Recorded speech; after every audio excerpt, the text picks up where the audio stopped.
Hi guys, today I'm going to show you how to seal that bucket. Is broken, and it's a crack, and I can't be bothered to buy another one.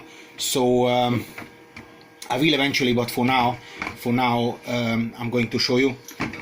All you need is one of those gas torches, and then heat up a piece of metal. In this case it's a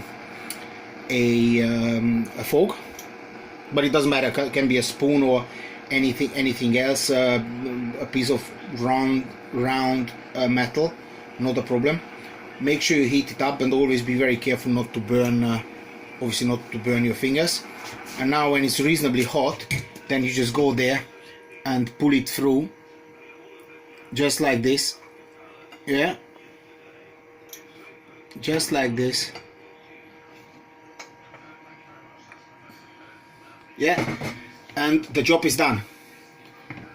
The crack is completely gone, and we can continue with our work. Thank you for watching. Like, share and comment.